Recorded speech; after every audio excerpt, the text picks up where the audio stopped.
Il y a une étendue d'eau au fond du monde où la température de la mer se situe juste au-dessus du point de congélation et un homme qui tombe dedans n'a pas quelques minutes pour réfléchir à sa vie, il a quelques minutes pour sentir son propre cœur ralentir, puis bégayer, puis s'arrêter. Aucune terre ne brise le vent.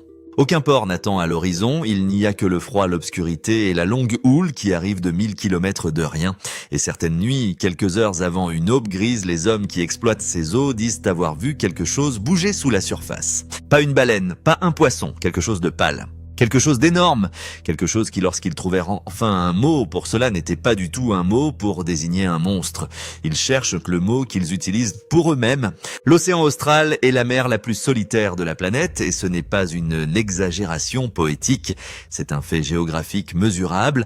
Il fait le tour de la planète entière à sa latitude la plus basse, une ceinture d'eau continue sans aucun continent sur son passage pour le ralentir. Parce que rien ne l'arrête, le vent monte et les vagues qu'il soulève constituent les mers soutenues les plus hautes de la carte. Ici, les tempêtes ne passent pas en un après-midi. Ils s'installent, ils durent des jours. L'eau elle-même est plus lourde que l'eau que la plupart d'entre nous connaissent, dense, noire et incroyablement froide. Et ils s'enfoncent dans une profondeur que presque aucun œil humain n'a jamais vue. Les marins qui ont passé de longues missions là-bas décrivent le silence de la nuit d'une manière qui vous marque. Lorsque les moteurs baissent les gaz et que le vent tombe pendant 1 heure, le calme devient total. Il n'y a pas de circulation, pas de ville éloignée, pas d'avion au-dessus de nous. Un homme debout près du rail dans cette obscurité dit qu'il peut entendre son propre pouls dans ses oreilles. Il peut entendre le sang circuler dans son propre corps. Et dans ce genre de silence, quand quelque chose de pâle s'élève dans l'eau au-dessous de vous, l'esprit n'a nulle part où se cacher. C'est l'histoire de cette forme pâle, mais avant d'aller plus loin, vous méritez une honnêteté totale car cette affaire ne peut fonctionner sans elle. Il n'existe aucun spécimen de musée de la chose décrite par les équipages. Il n'y a aucun squelette dans un tiroir, aucune photographie vérifiée, aucun échantillon de tissu, aucun os qu'un scientifique ait tenu dans une main gantée et confirmé. D'après toutes les mesures officielles qui existent, la créature dont parlent ces hommes n'existe pas. Ce n'est pas dans les manuels. Il ne figure pas sur les listes d'espèces. Si vous demandiez à un biologiste marin de le confirmer, il vous répondrait à juste titre qu'il n'est qu'un rien à confirmer. Et pourtant, l'histoire ne meurt pas. Cela fait surface toutes les quelques années grâce aux nouveaux équipages sur les nouveaux navires et ce qui devrait vous faire dresser les cheveux sur les bras, c'est ceci. La description change à peine. Différents vaisseaux, différentes nationalités, différentes décennies, la même forme, impossible. Beaucoup d'hommes qui le décrivent jurent qu'ils n'avaient jamais entendu parler d'une telle chose auparavant la nuit où ils l'ont vu par eux-mêmes. Ils n'étaient pas préparés à cela. Ils n'avaient pas de nom pour cela dans leur tête alors qu'ils se tenaient près du rail. Le nom est venu plus tard quand ils ont essayé d'expliquer ce qu'ils ne pouvaient pas expliquer.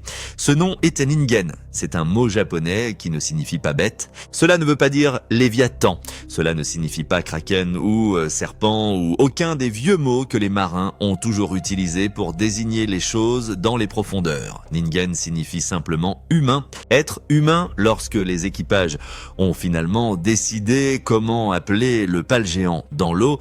Ils n'ont pas trouvé un mot qui mettait de la distance entre lui et eux, ils ont cherché le mot le plus intime qui soit. Ils ont regardé cette chose sur toute la longueur de leur navire, glissant sous eux dans une étendue suffisamment profonde pour avaler un gratte-ciel et le mot qui sortait de leur bouche était le mot pour nous.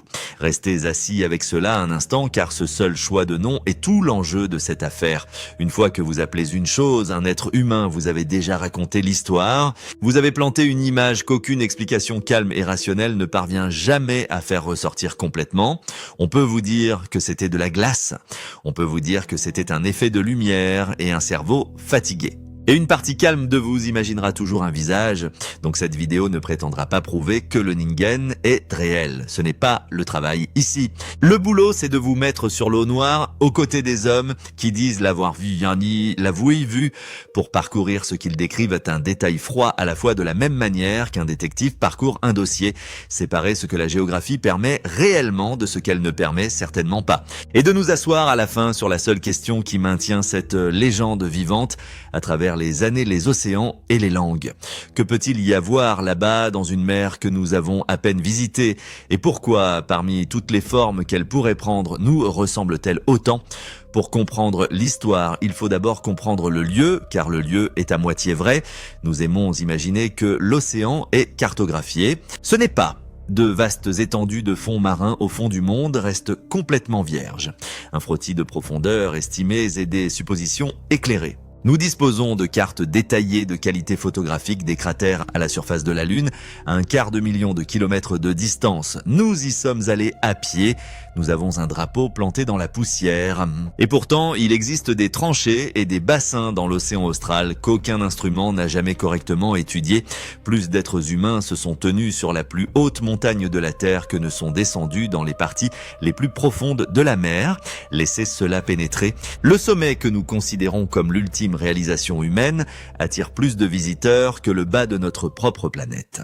Et voici la partie que les gens se trompent, ils supposent qu'un espace vide sur la carte signifie une dissimulation. Ils imaginent le secret, la répression des hommes dans les bureaux qui décident de ce que vous êtes autorisé à savoir. La vérité est bien plus simple et à sa manière bien plus humiliante. L'océan garde ses secrets pour une raison simple. Nous n'y sommes presque jamais. Les eaux sont trop violentes pour s'asseoir et regarder, trop froides pour s'y attarder trop loin de n'importe où pour qu'un œil occasionnel puisse s'y promener. Pendant la majeure partie de l'histoire de l'humanité seule, une petite poignée d'équipes de travail effectuant des travaux brutaux sur de longs contrats ont jamais posé les yeux sur cette eau. Il n'y a pas de conspiration du silence, il y a juste une absence. Il existe justement un océan si éloigné et si hostile que depuis des siècles presque personne ne l'a regardé lorsqu'il a décidé de se montrer. Ainsi, lorsque vous demandez pourquoi nous n'avons pas de photographie nette, pourquoi il n'y a pas de spécimens dans un aquarium sous une lumière vive, la réponse honnête n'a rien à voir avec le secret. Cela a à voir avec le fait que peu d'yeux ont jamais été là pour voir quoi que ce soit, et cela nous amène aux yeux qu'il était, parce que les récits qui ont construit cette légende ne proviennent pas de touristes ivres penchés sur le bastingage d'un bateau de croisière. Ils ne venaient pas d'adolescents à l'imagination débordante. Ils remontent aux équipes de recherche et d'enquête sur de longs déploiements, des hommes qui accomplissent certains des métiers les plus durs que la mer puisse offrir. Chercheurs de baleines, observateurs des pêches. Les équipes d'enquête enregistrent la température de la glace et de l'eau dans des conditions qui briseraient la plupart des gens en une semaine. C'étaient des professionnels chevronnés, des hommes qui avaient y passé des années de leur vie sur l'eau, qui mesuraient leur expérience non pas en voyage, mais en saison, en Yves, dans de longues et brutales étendues, loin de tout ce qui ressemble à la maison. Ils travaillaient selon des horaires qui ramenaient le corps à l'instinct. Ils dormaient dans des couchettes étroites qui tanguaient et roulaient malgré des tempêtes qui duraient des jours entiers. Et ils connaissaient cette mer, ils connaissaient mieux ses humeurs que les rues des villes dans lesquelles ils ont grandi. Il pourrait le lire comme vous lisez un visage familier. Pensez à l'effet réel de ce genre d'expérience sur les yeux d'une personne. Un homme qui a passé une décennie à observer les baleines peut vous dire à 800 mètres sous un faible éclairage si cette perturbation à la surface est le souffle d'une baleine ou simplement des embruns arrachés au sommet d'une houle par le vent. Il n'a pas besoin d'y penser. Il le sait juste, le même homme peut observer la forme et l'espacement des vagues et vous dire quel sera le temps qu'il fera dans 6 heures et il aura généralement raison. Ce sont des gens dont toute la valeur professionnelle repose sur le fait de ne pas voir les choses mal. Ne pas confondre une chose avec une autre en rapportant exactement ce qu'il y a. Ainsi, lorsque des hommes séparément sur différents navires à différentes années décrivent la même forme impossible dans l'eau, vous ne parvenez pas à la faire disparaître aussi facilement. Vous vous asseyez, vous écoutez, et voici ce qui est étrange dans chacun de ces contes. Ils commencent de la même manière. Toujours, cela commence dans la pénombre de la nuit polaire. Pas du vrai noir, mais cet étrange gris sans source qui plane sur l'océan austral à ces heures où tout semble vidé de ses couleurs. L'eau, le ciel et le pont ont tous la même teinte de vieille hausse patinée. Le genre de lumière où vos yeux cherchent quelque chose sur lequel se fixer et ne trouvent rien. Un membre d'équipage est au bastingage ou de quart faisant ce qu'il a fait 1000 fois auparavant et il remarque quelque chose, une tache pâle basse dans l'eau au large de la proue plus légère que la mer qui l'entoure assise juste sous la surface ou la brisant légèrement. Et sa première pensée à chaque fois est la pensée la plus naturelle au monde. Glace. Bien sûr, c'est de la glace. C'est la chose la plus courante dans cette eau. Pâle bas à moitié, submergé à la dérive, il en a vu 10 000 morceaux. Il l'enregistre à peine, il détourne le regard pour faire son travail, vérifier un instrument, écrire un numéro dans un journal, essuyer le jet froid de son visage. Et puis il regarde en arrière. Et c'est ce détail qui glace le sang dans chaque version de cette histoire. La glace a changé de position. Pas dérivée, pas ballottée par la houle. Déplacée. Elle a traversé son champ de vision d'une manière que les glaces dérivantes ne font tout simplement pas. Pire encore, elle évolue à contre-courant. Lentement, régulièrement, délibérément, il tient une ligne. Asseyez-vous avec cela pendant un moment, car c'est la charnière sur laquelle tout tourne. La glace n'a pas de volonté propre. La glace va là où l'eau et le vent l'emportent, il s'abandonne à la mer. Il ne choisit pas une direction et ne la maintient pas, il ne pousse pas à contre-courant de l'eau qui l'entoure, mais cette forme pâle, quelle qu'elle soit, tenait sa route. Il bougeait comme si quelque chose avait décidé où il allait, et c'est la chose dont un homme ne peut pas se dissuader. C'est important, alors, rester avec cela. Un homme peut rationaliser une forme dans le noir, bien sûr qu'il le peut, l'esprit humain le fait constamment. Il peut se dire que c'était un morceau de glace étrange, un reflet étrange, un cerveau fatigué, créant des motifs à partir de rien. Il peut revenir au calme, mais il ne peut pas rationaliser l'intention. Il ne peut pas expliquer l'impression que la chose dans l'eau avait fait un choix. C'est disent les témoins plus que la taille, plus que la couleur, plus que toute autre chose. C'est ce qui les a défaits. Pas à quoi cela ressemblait, ni à quoi cela semblait vouloir. Et puis vient la partie qui donne à ces récits leur poids étrange et obstiné. Parce que l'homme au rail ne le garde pas pour lui. Il ne le note pas tranquillement et détourne le regard espérant que ça disparaisse. Il appelle, il attrape le membre d'équipage le plus proche, le montre du doigt, dit « Regarde ça. Qu'est-ce que c'est ?» Un deuxième homme arrive au bastingage, parfois un troisième, et ils se tiennent là ensemble, épaule contre épaule dans le froid brutal, le souffle embué devant eux, regardant la même forme pâle glisser lentement le long de la coque. C'est l'élément qui fait que cette nuit est mauvaise pour plus d'un homme. Un seul témoin peut être fatigué, se tromper, être stimulé par une histoire qu'il a entendue une fois et qu'il a oubliée, mais plusieurs hommes éveillés, sobres professionnels, regardant tous le même plan d'eau au même moment et voyant tous la même chose impossible, c'est plus difficile à écarter. Ils se le décrivent de la même manière sur le moment, ils en discutent ensuite, et la forme qu'ils décrivent est la partie qui encore aujourd'hui fait dresser les cheveux sur la nuque. Parce que c'était faux. Pas faux comme un poisson étrange à tort, faux d'une manière qui mettait en évidence quelque chose qu'aucun d'eux ne voulait dire à voix haute. C'étaient des hommes qui connaissaient que les baleines. Cela doit être compris avant que toute autre chose ait un sens. Une baleine n'est pas un mystère pour une équipe d'enquête au fond du monde. C'est un collègue, ils avaient vu des milliers de fois des baleines à bosse roulées et percées. Ils connaissaient la lente bosse grise d'un vison qui émergeait de la surface pour respirer. Ils connaissaient le large dos noir d'une baleine noire, la façon dont elle gisait lourdement dans la houle, comme un bateau chaviré. Chacun de ces animaux a une logique, une forme que vous pouvez nommer, un mouvement que vous pouvez prédire. Une baleine s'élève, souffle, plonge et son corps suit sa tête dans un arc de cercle doux et familier. Il n'y a rien chez une baleine qui laisse perplexe un homme qui a passé 10 ans dans l'océan austral. Cela les a intrigués. C'était plus long que ce qu'il avait le droit de l'être. Il faisait pâle là où tous les animaux qu'il connaissait étaient sombres. Et il ne bougeait pas comme un animal qui respire de l'air et plonge pour l'attraper. Il bougeait comme quelque chose construit pour l'eau elle-même. Il tournait, disent les témoins, comme un nageur tourne. Pas le roulement d'une baleine, pas le mouvement d'un poisson. Un tour qui contenait un torse, un tour qui pivotait autour d'un centre comme un corps humain pivote dans une piscine lorsqu'il atteint le mur et s'éloigne. Et puis, il y a eu l'arrangement. C'est là que les récits cessent d'être simplement étranges et commencent à être quelque chose qui rampe sous la peau et y reste. Parce que ce que ces hommes ont décrit encore et encore à travers différents navires et différentes années n'était pas une goutte aléatoire de chair pâle. Il y avait des pièces. Et les pièces ont été placées là où vous ne voudriez pas qu'elles soient, au sommet un encombrement, une masse assise comme une tête et une paire d'épaules, arrondie à la couronne s'élargissant en dessous, exactement la silhouette que vous voyez lorsqu'une personne vous tourne le dos dans une pénombre. Au-dessous de cette masse de longs appendices pâles descendaient et sortaient dans l'eau sombre. Et certains hommes, ceux qui ont été regardés le plus longuement, ceux dont la voix a baissé quand ils en ont finalement parlé, certains ont décrit ces appendices se terminant par quelque chose de pire.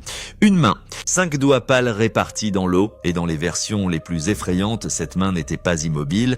Il s'est ouvert, il a fermé. Lentement, comme si la chose testait l'eau ou cherchait quelque chose ou simplement fléchissait comme une personne fléchit une main raide dans le froid. Asseyez-vous avec ce détail car c'est celui qui fait les dégâts. Une forme peut être de la glace et une masse pâle peut être une illusion de la pénombre. Mais une main qui s'ouvre et se ferme n'est pas une chose que l'esprit peut créer par hasard, c'est une chose que l'esprit classe sous l'effet de la peur, c'est aussi à ce moment-là que les contes commencent à se diviser. Et la scission est intéressante en soi car ils ne sont pas tous d'accord sur ce qui pendait sous cette tête et ses bras. Certains témoins étaient certains d'avoir vu 2 jambes, longues pâles descendant dans le noir. En donnant des coups de pied lentement comme un nageur donne des coups de pied lorsqu'il bouge à peine gardant juste sa place dans l'eau. Une forme humaine à part entière, agrandie à la longueur d'un cargo, mais d'autres, un autre groupe d'équipage, un autre groupe de chevaliers décrivaient quelque chose d'entièrement différent sous le torse. Pas de jambes du tout, un seul cône lisse. Le corps se rétrécit depuis ses larges épaules jusqu'à un point, se terminant par une nageoire.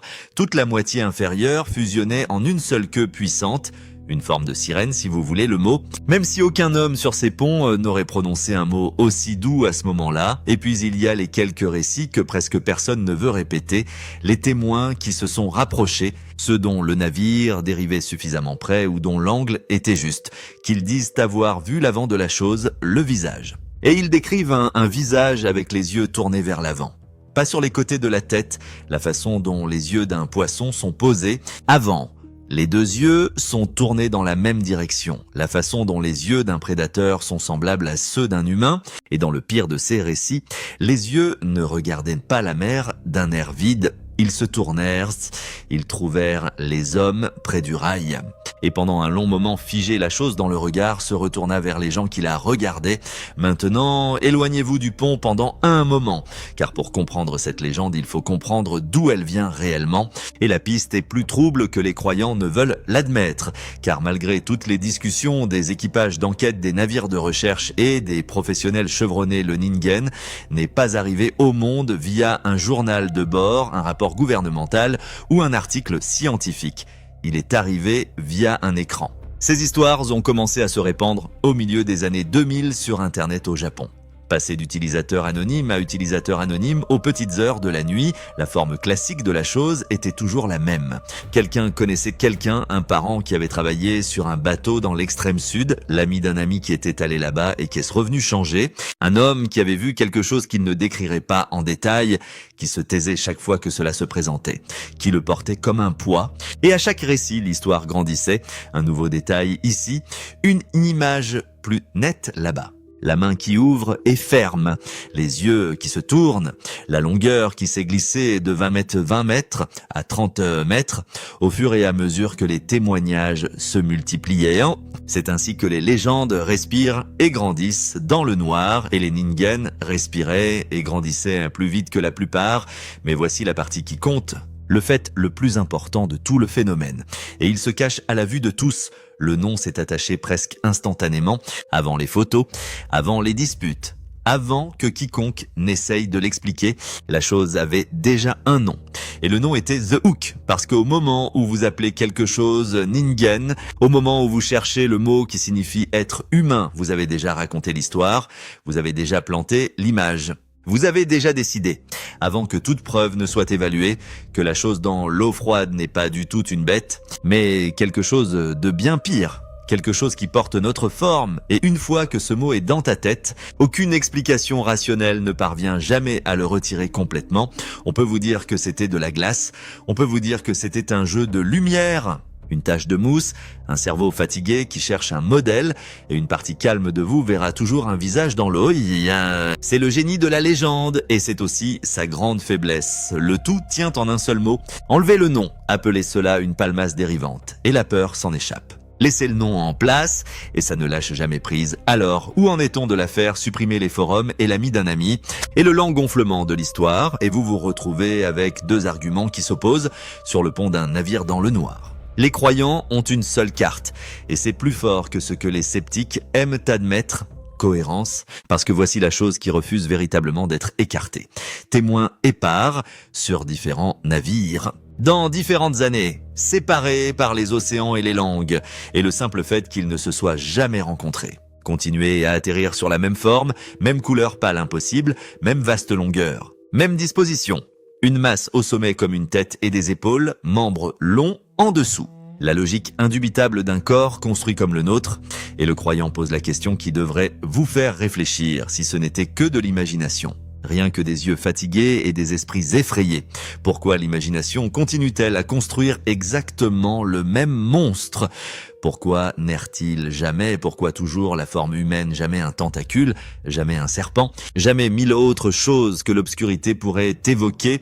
Et du point de vue géographique, les croyants reposent sur un terrain si solide que cela en est presque effrayant. Parce que le fond est réel. L'obscurité écrasante est réelle. Les espaces vides sur la carte sont réels.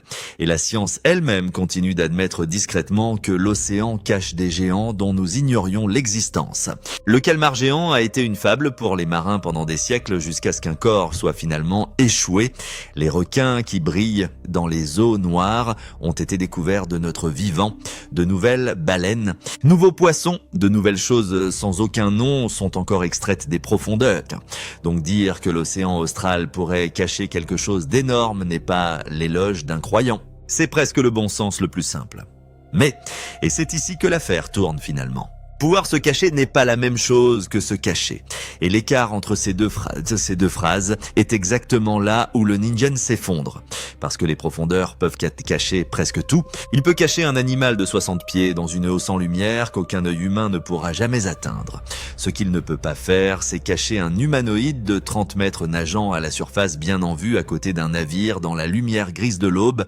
Dès l'instant où une chose est vue à la surface, elle n'est par définition plus cachée. Et une créature de cette taille respire, fait surface et voyage dans ces eaux aussi longtemps que le prétend la légende. Ce ne serait pas un secret murmuré sur un forum, ce serait sur le pont de chaque navire de recherche, dans chaque filet. Échoué sur toutes les plages du sud, photographié 10 000 fois, ce qui fait des profondeurs une bonne cachette est précisément ce que violentent les observations de Ningen. Vous ne pouvez pas être à la fois invisible dans les abysses et négligemment visible au bord du rail.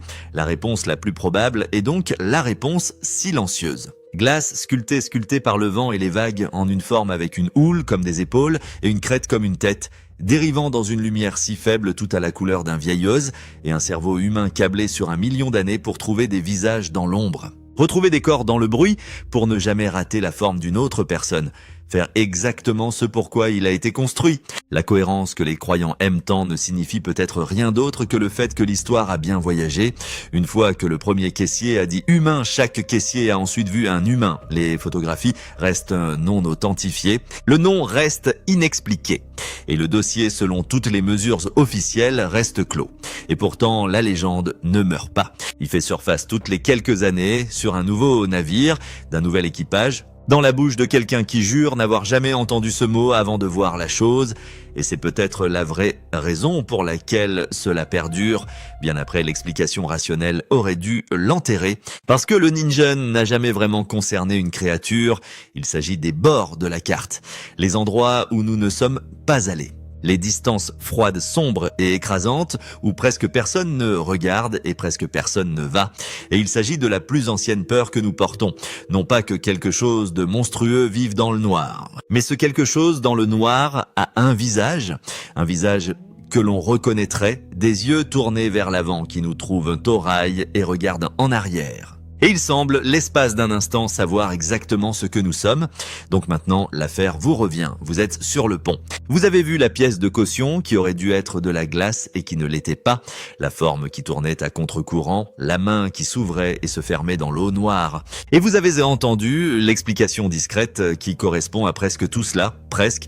Alors dites-le moi honnêtement dans les commentaires ci-dessous. Quand vous pesez tout cela, la cohérence, la géographie, les témoins qui connaissaient mieux la mer que leur propre rue. Que pensez-vous réellement qu'il y a là-bas au fond du monde? Un tour de glace et un esprit effrayé cherchant un visage ou quelque chose que les livres scientifiques insistent sur le fait qu'il ne peut exister naguère lentement et délibérément juste sous les vagues. Vous portez une forme que nous n'étions jamais censés découvrir là-bas. Et quelle que soit la direction dans laquelle vous vous penchez, dites-moi ceci. Quel détail de cette affaire est celui que vous ne pouvez tout simplement pas expliquer? Est-ce le mouvement à contre-courant, les yeux tournés vers l'avant, ou le nom lui-même, le mot que ces équipages ont choisi avant que quiconque puisse les dissuader? Laissez votre réponse ci-dessous. Dis-moi où tu en es, et si vous vouliez aborder avec moi le prochain dossier, celui qui attend au bord de la carte est encore plus sombre.